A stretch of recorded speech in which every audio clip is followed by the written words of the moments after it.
एक बार की बात है कि एक शिष्य अपने गुरु का बहुत आदर सम्मान किया करता था। गुरु भी अपने इस शिष्य से बहुत स्नेह करते थे, लेकिन वह शिष्य अपने अध्ययन के प्रति आलसी और स्वभाव से दीर्घसूत्री था। सदा स्वाध्याय से दूर भागने की कोशिश करता था तथा आज के काम को कल के लिए छोड़ दिया करता था। अब गुरुजी कुछ चिंतित रहने लगे कि कहीं उनका यह शिष्य जीवन संग्राम में पराजित न हो जाए।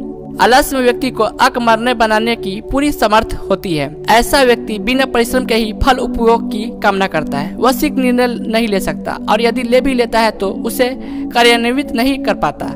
यहाँ तक कि अपने पर्यावरण के प्रति भी सजग नहीं रहता और न ही भाग द्वारा प्रदत्त शुभ अवसरों का लाभ उठाने की कला में ही प्रवीण हो पाता है। उन्होंने मन ही मन अपने शिष्य के कल्याण के लिए एक योजना बना ली।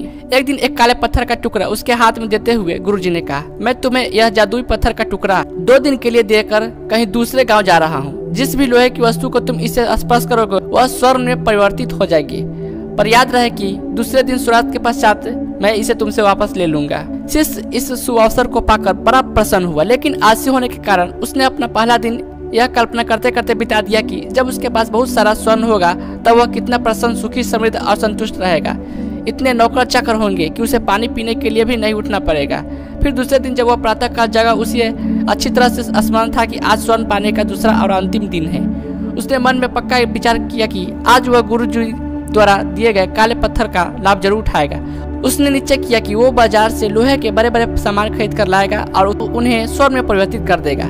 दिन बीतता गया पर वह इसी सोच में बैठा रहा कि अभी तो बहुत समय है, कभी भी बाजार जाकर सामान लेता आएगा। उसने सोचा कि अब तो दोपहर का भोजन करने के पश्चात ही सामान लेने निकलूंगा, पर भोजन करने के बाद उसे विश्राम करने की आदत थी और उसने बजाय उठ के मेहनत करने की थोड़ी देर आराम करने का उचित समझा।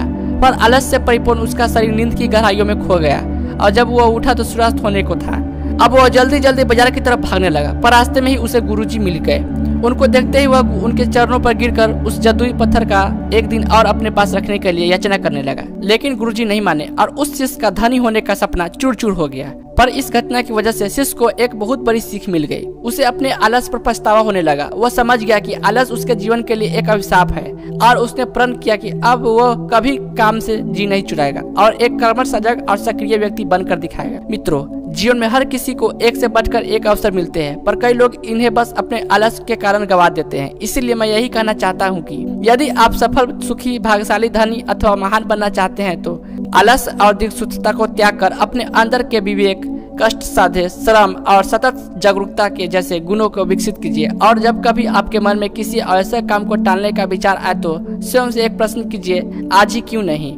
ये कहानी कैसा लगा? अच्छा लगा हो तो प्लीज मेरे वीडियो को लाइक करें और ऐसी ही कहानी सुनने के लिए मेरे चैनल को जरूर सब्सक्राइब करें। जय हिंद।